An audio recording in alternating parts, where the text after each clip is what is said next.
আছে তেওঁলোকে কিন্তু জানে। মই কিয় কৈছোঁ আপোনালোকক এই কথাটো, যিটো কমন এডুকেশ্যন ছিষ্টেমৰ কথা আমাৰ প্ৰথমখন শিক্ষা আয়োগত কোৱা হৈছিল, কোঠাৰী আয়োগ, সেই কোঠাৰী আয়োগৰ শিক্ষানীতি যদি আজি আমাৰ ভাৰতবৰ্ষত কাৰ্যকৰী হ'লহেঁতেন, আজি তেতিয়াহ'লে ইয়াত শিক্ষাৰ নামত আমাৰ ছাত্ৰ ছাত্ৰীসকল, শিক্ষাৰ নামত শিক্ষক সমাজ, শিক্ষাৰ নামত অভিভাৱক সমাজৰ মাজত ভাগ ভাগ নহ'লহেঁতেন। মই এই কথাটো আপোনালোকক এইকাৰণেই বুজাব বিচাৰিছোঁ, আপোনালোকৰ ইয়াত থকা কোনো অভিভাৱকে DPSত আপোনালোকৰ ল'ৰা ছোৱালীক পঢ়োৱাৰ কথা হঠাতে ভাবিব নোৱাৰে, চাৰলা বিৰলাত পঢ়োৱাৰ কথা আপোনালোকে ভাবিব নোৱাৰে। অৰ্থাৎ গুৱাহাটীৰ DPS বা চাৰলা বিৰলাত পঢ়োৱা যিটো শ্ৰেণী, সেই শ্ৰেণীটোৰ লগত আপোনালোকৰ পাৰ্থক্য আছে। শিক্ষাৰ ক্ষেত্ৰতো তাৰমানে আমি যিটো সম অধিকাৰৰ কথা কওঁ, সেই সম অধিকাৰ আজিৰ দিনতো আমাৰ ৰাজ্যখনত বা আমাৰ দেশখনত নাই। আজি ব্যক্তিগত খণ্ডৰ যিবিলাক বিশ্ববিদ্যালয় গঠন হৈছে, তাত দুখীয়া মানুহৰ ল'ৰা ছোৱালীয়ে পঢ়াৰ সুযোগ আৰু সুবিধা পাব নোৱাৰে। অৰ্থাৎ শিক্ষাক লৈও আমাৰ দেশখনত এক প্ৰকাৰ বাণিজ্য আৰম্ভ হ'ল। শিক্ষাক লৈও আমাৰ দেশখনত শ্ৰেণী বিভাজন সৃষ্টি কৰা হ'ল, ধনী দুখীয়াৰ মাজত ভাগ ভাগ কৰা হ'ল।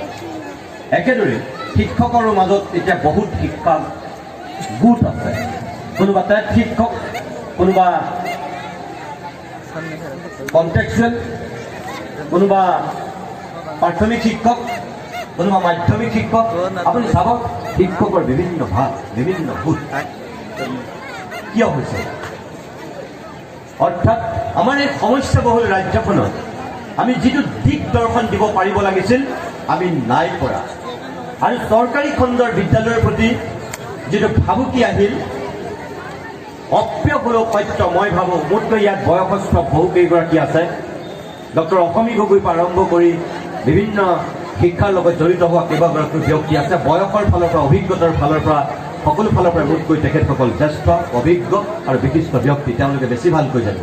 কিন্তু মই যিমান দূৰ নিজে বুজি পাওঁ, এই যে ব্যক্তিগত খণ্ড আৰু ৰাজহুৱা খণ্ডৰ বিদ্যালয়ৰ আজি ৰাজ্যখনত যিটো জয়যাত্ৰা, ইয়াৰ মূলতেই দায়ী হৈছে আমাৰ চৰকাৰ ব্যৱস্থা। চৰকাৰ, আমাৰ বেমাৰ হৈছে ভৰিৰ বুঢ়া আঙুলিত, আৰু আমি ট্ৰিটমেণ্ট কৰিছোঁ মূৰৰ চুলিত। ক'ৰ পৰা আমাৰ চিকিৎসা ভাল হ'ব, ক'ৰ পৰা আমাৰ বেমাৰ ভাল হ'ব? নহয় ভাল। টেট শিক্ষক নিযুক্তি দিয়া হৈছে, বিদ্যালয়ৰ আন্তঃগাঁথনি উন্নত কৰিবৰ কাৰণে ৰাজ্য চৰকাৰৰ ফালৰ পৰা বিভিন্ন পইচা দিয়া হৈছে, ছাত্ৰ ছাত্ৰীক বিনামূলীয়াকৈ চাইকেল দিয়া হৈছে, কিতাপ পত্ৰ দিয়া হৈছে, সাজ পোছাক দিয়া হৈছে, খাদ্য দিয়া হৈছে। কি কৰা নাই? কিন্তু বেচৰকাৰী বিদ্যালয়ত বা ৰাজহুৱা খণ্ডৰ বিদ্যালয়ত পাইছে জানো সেই সুবিধা? নাই পোৱা। চৰকাৰৰ এজন শিক্ষকে যিমান দৰমহা পায়, বেচৰকাৰী খণ্ডৰ বিদ্যালয়ৰ শিক্ষকে তাৰ আধাও দৰমহা নাপায় আজিৰ দিনত। কিন্তু তাৰ পিছতো ৰিজাল্টৰ ফালৰ পৰাই কওক, মানুহৰ আস্থা আৰু বিশ্বাস আদায় কৰাৰ ক্ষেত্ৰতে কওক, এই শংকৰদেৱ শিশু নিকেতন, অসম জাতীয় বিদ্যালয়, আৰভিত বা আন আন যিবিলাক ব্যক্তিগত খণ্ডৰ ৰাজহুৱা খণ্ডৰ বিদ্যালয় বা এই লুইতপুৰীয়া শিশু বিকাশ পৰিষদৰ কথাই যদি মই কওঁ, তেনেহ'লে এই বিদ্যালয়বিলাকৰ প্ৰতি মানুহৰ যিটো আস্থা আৰু বিশ্বাস, কিয় আমাৰ এখন চৰকাৰী বিদ্যালয়ৰ প্ৰতি সেই আস্থা আৰু বিশ্বাস আজি আমি ঘূৰাই আনিব পৰা নাই? এই কাৰণেই পৰা নাই। মই ভাবোঁ এবাৰ যেতিয়া মানুহৰ বিশ্বাস ভংগ হয়, এবাৰ যেতিয়া মানুহৰ আস্থা নোহোৱা হয়, ইমান সহজতে সেই বিশ্বাস আৰু আস্থা ঘূৰাই অনাত ইমান ইজি নহয়, সহজ নহয়। যতদূৰ সম্ভৱ ইয়াৰ প্ৰথম বেমাৰ আৰম্ভ হৈছিল মোৰ মতে হিতেশ্বৰ শইকীয়াৰ শেষৰখন চৰকাৰৰ পৰা।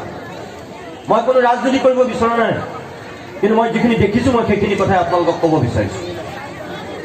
মই হাইস্কুলীয়া অৱস্থাত থাকোঁতে মোৰ চকুৰ আগত সেই দৃশ্যখিনি যিহেতু জিলিকি উঠিছিল, আৰু মই নিজে ডিবেট কৰা ল'ৰা আছিলোঁ, মই তৰ্ক কৰা ল'ৰা আছিলোঁ। মই অসমৰ বিভিন্ন শিক্ষা প্ৰতিষ্ঠানত বেষ্ট ডিবেটৰ হৈছিলোঁ সেই সময়ত, আৰু সেইবিলাক কথা মই ৰাজহুৱাকৈ কৈছিলোঁ। আৰু সেই কথাখিনি মোৰ মনত আছে কাৰণে মই আপোনালোকক ক'ব বিচাৰোঁ, আজি এই যে ব্যক্তিগত খণ্ডৰ বিদ্যালয়, ৰাজহুৱা খণ্ডৰ বিদ্যালয়, এইবিলাক সৃষ্টি নহ'লহেঁতেন যদি সেই সময়ৰ আমাৰ শিক্ষা ব্যৱস্থাটো ভাল হৈ থাকিলহেঁতেন। শিক্ষা ব্যৱস্থাটোৰ লগত কি কি জড়িত? 1, ছাত্ৰ ছাত্ৰী; 2, শিক্ষক; 3, পাঠ্যক্ৰম, যিটো পাঠ্যপুথি; 4, অভিভাৱক; আৰু 5, চৰকাৰ।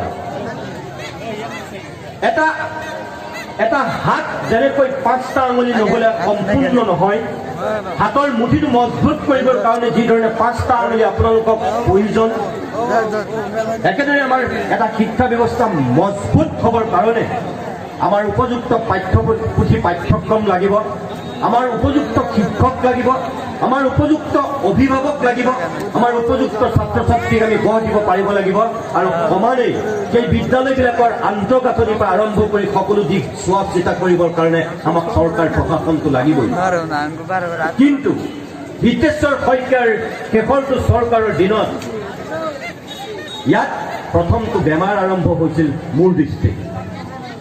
কিয় কৈছোঁ আপোনালোকক, তেতিয়ালৈকে মাছৰ বজাৰত মাছ বিক্ৰী হোৱাৰ দৰে, গৰুৰ বজাৰত গৰু বিক্ৰী হোৱাৰ দৰে ৰাজ্যখনৰ শিক্ষা খণ্ডত কেতিয়াও শিক্ষক বিক্ৰী হোৱা নাছিল। হিতেশ্বৰ শইকীয়াৰ শেষৰটো কাৰ্যকালতেই প্ৰথমবাৰৰ কাৰণে ৰাজ্যখনত শিক্ষকক বেচা হ'ল বজাৰত 30-40 হাজাৰ টকাত। আৰু তেতিয়াৰ পৰাই প্ৰথম আমাৰ ৰাজ্যখনত এই চৰকাৰী বিদ্যালয়বিলাকৰ প্ৰতি প্ৰথমটো প্ৰত্যাহ্বান সৃষ্টি হ'ল যে শিক্ষক বিক্ৰী হ'ল বজাৰত 30-40 হাজাৰ টকাত। 1 নম্বৰ। 2 নম্বৰ, হিতেশ্বৰ শইকীয়াৰ সেই কাৰ্যকালতেই এসময়ৰ দুৰ্ধৰ্ষ আলফা বিপ্লৱীৰ নিজকে জহুৱা স্বাধীনতাৰ সপোন দেখা একাংশ ভ্ৰষ্টাচাৰীয়ে এটা সময়ত চাৰেণ্ডাৰ কৰিলে, যিসকলৰ নাম দিলোঁ আমি চালফা। আৰু হিতেশ্বৰ শইকীয়াই নিবনুৱা সংস্থাপনৰ নামত সেই সময়ত এনেকুৱা একাংশ মানুহক বিদ্যালয়ৰ শিক্ষক নিযুক্তি কৰিলে যিবিলাক সেই বিদ্যালয়ৰ চকীদাৰ হোৱাৰ যোগ্য নাছিল, সেইবিলাকে আছিল চাৰেণ্ডাৰ কৰা আলফা চালফা। মই সকলো চালফাকে একাকাৰ কৰি নাই কোৱা, কিন্তু মোৰ চকুত এনেকুৱা কিছুমান চালফাই এতিয়াও শিক্ষক হৈ আছে যিবিলাকক মই ব্যক্তিগতভাৱে চিনি পাওঁ, সেইকাৰণে মই আপোনালোকক এই কথাটো কৈছোঁ। 2 নম্বৰ কথা, একাংশ বিদ্যালয়ত চালফাক শিক্ষক হিচাপে নিযুক্তি দিয়াৰ প্ৰক্ৰিয়া আৰম্ভ কৰিলে হিতেশ্বৰ শইকীয়াই। 3 নম্বৰ, হিতেশ্বৰ শইকীয়াৰ সেই চৰকাৰৰ শিক্ষাখণ্ডৰ ধ্বংসযজ্ঞৰ আৰম্ভণিত পৰৱৰ্তী সময়ত ভবা হৈছিল প্ৰফুল্ল কুমাৰ মহন্তৰ 96ৰ 96 চৰকাৰখনে সংশোধন কৰিব, পৰিৱৰ্তন আনিব আৰু শিক্ষাখণ্ডটোক ভাল কৰিব। কিন্তু দুৰ্ভাগ্যৰ কথা সেইটোৱেই, আঞ্চলিকতাবাদৰ নামত আমি হিয়া উজাৰি ভোট দিয়া আমাৰ মৰমৰ সেই চৰকাৰখনে হিতেশ্বৰ শইকীয়াৰ পথটো অলপ বেকা কৰি এনেকুৱা ধৰণৰ এটা পথ তৈয়াৰ কৰিলে, যিটো পথত প্ৰাথমিক বিদ্যালয়ত শিক্ষক হিচাপে নিযুক্তি দিয়া হ'ল 7-8 বাৰকৈ মেট্ৰিক ফেইল কৰি কম্পাৰ্টমেণ্টেল দি পাছ কৰা একাংশ মানুহক প্ৰফুল্ল মহন্তৰ চৰকাৰ। তাৰপিছত আপোনালোকে মোক কওক যে কি যুক্তিত আমাৰ সুধী সমাজে কোনোবা যেতিয়া মেট্ৰিক ফেইল কৰি কৰি কৰি কৰি চকুৰ সন্মুখতে কম্পাৰ্টমেণ্টেল দি পাছ কৰা এজন মানুহে শিক্ষকতা কৰিছে, সেই বিদ্যালয়লৈ আপুনি কি সাহসত নিজৰ সন্তানক পঠিয়াব? কাৰণ সেই শিক্ষকৰ পাণ্ডিত্য আপুনি জানে। চালফা কৰোঁতে গুণ্ডাগিৰি কৰাৰ দৃশ্য আপোনাৰ চকুৰ লগত ভালকৈ আছে। সেই চালফাই আপোনাৰ ল'ৰাটোক, আপোনাৰ ছোৱালীজনী কি শিক্ষা দিব আপুনি ভালকৈ জানে। 30-40 হাজাৰ টকাত গৰুৰ বজাৰৰ দৰে গৰু বিক্ৰী হোৱাৰ সেই প্ৰক্ৰিয়াৰে যেতিয়া শিক্ষক নিযুক্ত হৈছে কোনোবা বিদ্যালয়ত, আপুনি জানে 40 হাজাৰ টকাত কেইজনে শিক্ষক নিযুক্তি পাইছে, আপুনি কেনেকৈ পঠিয়াব তালৈ? বেমাৰ আৰম্ভ হৈছিল এনেদৰেই। আৰু তাৰপাছত একাংশ শিক্ষকে তাত ঘি ঢালিলে। ইয়াতো তেনেকুৱা আপোনালোক কোনোবা শিক্ষক থাকিব পাৰে, মই কাকো ব্যক্তিগত আক্ৰমণ কৰা নাই, কিন্তু যিটো বাস্তৱ সত্য, এই সঁচা কথাবিলাক আমাৰ সমাজত কোনেও নকয় আৰু যাৰ কাৰণে আমাৰ জোৰ পুৰি হাত পায়হি, তাৰপিছত আমি চটফটাম। আজি এই অৱস্থা হৈছে আমাৰ শিক্ষাখণ্ডত। একাংশ শিক্ষকে কি কৰিলে, নিজৰ সন্তানক ওচৰৰ প্ৰাইভেট বিদ্যালয়খনত হয় মটৰ চাইকেলত নমাই থৈ আহে, নহয় মাৰুতি গাড়ীয়ে নমাই থৈ আহি নিজৰ বিদ্যালয়ত তেওঁ শিক্ষকতা কৰিবলৈ আৰম্ভ কৰিলে। বহুত প্ৰধান শিক্ষক আছে, বহুত এনেকুৱা অধ্যক্ষ আছে, নিজৰ বিদ্যালয়খনৰ পৰা নিজৰ ল'ৰাটোক, নিজৰ ছোৱালীজনীক উলিয়াই লৈ গ'ল ক্লাছ 8, 9, 10 মানত, লৈ গৈ ক'ত নামভৰ্তি কৰিলে, ওচৰৰ যিখন আটাইতকৈ ভাল প্ৰাইভেট স্কুল গঢ় ল'লে তাত তেওঁ নাম লগাই দিলেগৈ। মোৰ প্ৰশ্নটো হ'ল সেইটোৱেই, যিখন বিদ্যালয়ৰ প্ৰধান শিক্ষক, যিখন বিদ্যালয়ৰ অধ্যক্ষৰ নিজৰ বিদ্যালয়খনৰ ওপৰত আস্থা আৰু বিশ্বাস নাই, সেই বিদ্যালয়খনত কি যুক্তিত ওচৰৰ মানুহে নিজৰ সন্তানক তাত পঢ়ুৱাব কওক আপোনালোকে? সেইসকল শিক্ষক, সেইসকল প্ৰধান শিক্ষক আৰু সেইসকল অধ্যক্ষ আজি চৰকাৰী মাধ্যমৰ বিদ্যালয় এই ধ্বংসযাত্ৰাৰ অন্যতম এক হোতা।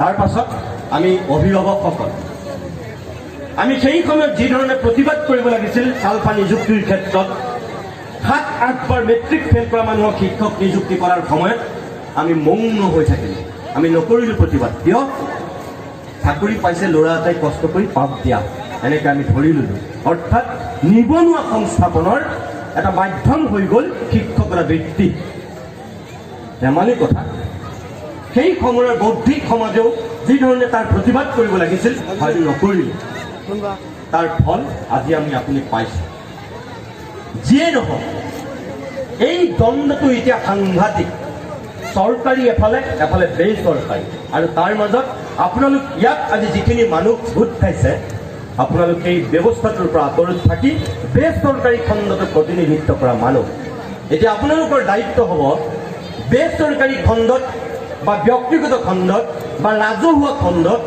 আমি যিসকলে নিজৰ ল'ৰা ছোৱালী পঢ়ুৱাবলৈ বিচাৰিছোঁ বা পঢ়ুৱাবলৈ আৰম্ভ কৰিছোঁ যিটো আস্থাৰ বিশ্বাস আমি পোষণ কৰিবলৈ আৰম্ভ কৰিছোঁ কিয় এটাই কথা আমাৰ ল'ৰাটো আমাৰ ছোৱালীজনী ভৱিষ্যতলৈ ভাল হ'ব লাগিব আমাৰ ল'ৰাটো ডক্টৰ হ'ব লাগিব ইঞ্জিনিয়াৰ হ'ব লাগিব ভাল মানুহ হ'ব লাগিব অৰ্থাৎ তেনেকুৱা এক আমাৰ স্বপ্ন আমাৰ চবৰে লক্ষ্য যে সি বা তাই ভৱিষ্যতলৈ এটা ডাঙৰ চাকৰি কৰক নিজৰ ভৰিৰ ওপৰত ভৰ দি খাব পৰা মানুহ হওক ভাল কথা লাগে আমাক doctor engineer professor IAS officer আমাক সকলো লাগে কিন্তু মই আপোনালোকক কৰজোৰে এটা অনুৰোধ কৰিম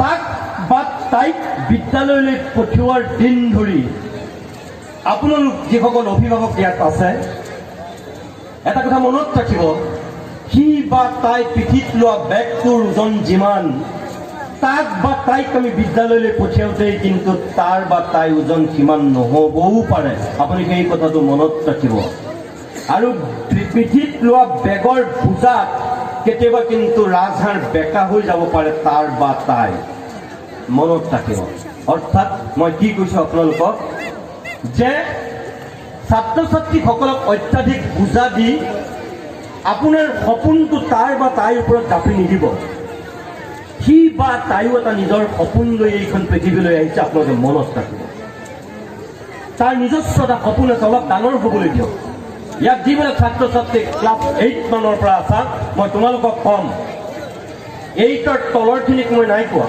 কিন্তু ক্লাছ 8 মানৰ পৰা যিখিনি ছাত্ৰ ছাত্ৰী তোমালোক আছা মই তোমালোকক ক'ম নিজে জীৱনটোক লৈ ভৱিষ্যতলৈ এটা সপোন দেখিবলৈ আৰম্ভ কৰা নিজৰ জীৱনৰ সপোন মা আৰু দেউতাৰ আব্বা আম্মিৰ সপোন তুমি পূৰণ কৰি গৈ যে লাগিব তেনেকুৱা কোনো কথা নাই তোমাৰ নিজৰো এটা সপোন আছে সেই সপোনটো তুমি দেখিবলৈ আৰম্ভ কৰা